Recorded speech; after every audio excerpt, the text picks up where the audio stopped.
अच्छे लोगों के साथ हमेशा बुरा क्यों होता है? गीता में श्री कृष्ण ने दिया है अर्जुन को इसका जवाब। श्री कृष्ण ने अर्जुन को जवाब देते हुए समझाई है, ये बात लोगों को उनके कर्मों का फल हमेशा मिलता है। गीता सार। आपने महसूस किया होगा कि जो लोग अच्छे कर्म करते हैं वो परेशान रहते हैं, वहीं जो बुरे कर्म करते हैं वो खुशी से रह रहे होते हैं। अच्छे कर्म करने वाले परेशान होते हैं कि आखिर उन्हें इतनी परीक्षा क्यों देनी पड़ रही है, जबकि जो अधर्म की राह में हैं वो खुश हैं और जिंदगी का लुत्फ उठा रहे हैं। अगर आपके मन में भी ये सवाल आया है तो आज हम आपको इसका जवाब देंगे। ये जवाब वो है जो भगवत गीता में लिखा है और श्री कृष्ण ने अर्जुन को दिया था। भगवत गीता में वर्णित कथा के अनुसार जब भी अर्जुन के मन में कोई दुविधा होती थी तो वो श्री कृष्ण के पास पहुंच जाते थे। एक बार की बात है, अर्जुन ने भगवान श्री कृष्ण के समीप आकर कहा कि वो दुविधा में है और इसका जवाब वो श्री कृष्ण से चाहते हैं। श्री कृष्ण ने पूछा कि क्या सवाल है? अर्जुन ने कहा, मुझे ये जानना है कि अच्छे लोगों के साथ हमेशा बुरा ही क्यों होता है, वहीं बुरे लोग खुशहाल दिखते हैं। अर्जुन के मुंह से ऐसी बातें सुनकर श्री कृष्ण मुस्कुराए और कहा, मनुष्य जैसा सोचता है और महसूस करता है वैसा कुछ नहीं होता है, बल्कि अज्ञानता की वजह से वो सच्चाई नहीं समझ पाता है। अर्जुन उनकी ये बात समझ नहीं पाए। इसके बाद श्री कृष्ण ने क्या कहा वो जानते हैं। श्री कृष्ण ने अर्जुन से कहा, पार्थ, मैं तुम्हें एक कथा सुनाता हूँ, उसे सुनकर तुम समझ जाओगे कि हर प्राणी को उसके कर्म के हिसाब से ही फल मिलता है। प्रकृति हर किसी को अपनी राह चुनने का मौका देती है। अब वो मनुष्य की इच्छा पर निर्भर करता है कि उसे धर्म की राह चुननी है या अधर्म की। कथा शुरू करते हुए श्री कृष्ण ने कहा, एक नगर में दो पुरुष रहा करते थे। एक पुरुष व्यापारी था जिसके जीवन में धर्म की बहुत महत्ता थी। वो पूजा पाठ में यकीन रखता था। वो हर रोज मंदिर जाता था और दान धर्म भी करता था और हर रोज भगवान की पूजा करता था। वहीं दूसरा पुरुष बिल्कुल विपरीत था।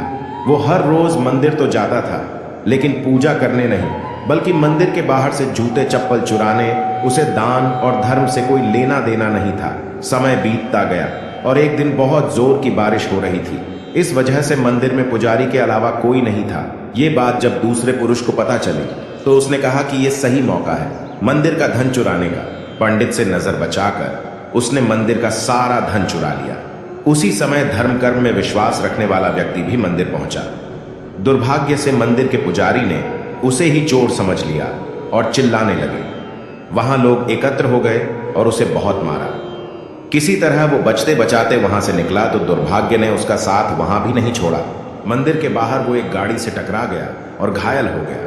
फिर वो व्यापारी लंगड़ाते हुए घर जाने लगा तो रास्ते में उसकी मुलाकात उस पुरुष से हुई जिसने मंदिर से धन चुराया था। उसने कहा, आज तो मेरी किस्मत चमक गई, एक साथ इतना सारा धन मिल गया। ये सब देखकर उसे बहुत बुरा लगा और उसने अपने घर से भगवान की सारी तस्वीरें निकाल दी। कुछ सालों बाद दोनों पुरुषों की मृत्यु हो गई। मरने के बाद जब दोनों यमराज की सभा में पहुंचे और भले पुरुष ने दूसरे व्यक्ति को देखा तो उसे बहुत गुस्सा आया। उसने क्रोधित होकर यमराज से पूछ ही लिया, मैं तो हमेशा अच्छे कर्म करता था, दान में विश्वास रखता था, उसके बदले जीवन भर मुझे अपमान और दर्द ही मिला और इस व्यक्ति को नोटों से भरी पोटली।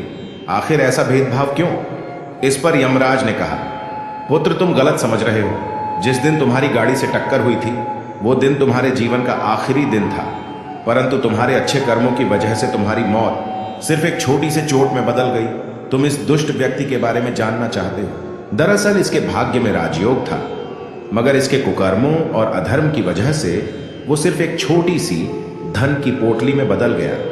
कथा सुनाने के बाद श्री कृष्ण अर्जुन से कहते हैं, पार्थ, क्या अब तुम्हें तुम्हारे सवाल का जवाब मिल गया? ऐसा सोचना कि भगवान तुम्हारे कर्मों को नजरअंदाज कर रहे हैं, ये बिल्कुल भी सत्य नहीं है। भगवान हमें कब क्या किस रूप में दे रहा है मनुष्य को समझ में नहीं आता है, मगर आप अच्छे कर्म करते रहें तो भगवान की कृपा हमेशा बनी रहती है। इसलिए अपने अच्छे कर्मों को बदलना नहीं चाहिए, क्योंकि उसका फल हमें इसी जीवन में मिलता है। इसलिए मनुष्य का फर्ज है कि वो हमेशा अच्छे कर्म करते रहें, क्योंकि श्री कृष्ण ने गीता में भी बताया है कि किसी के द्वारा किया गया कर्म बेकार नहीं जाता है, चाहे वो अच्छा हो या बुरा।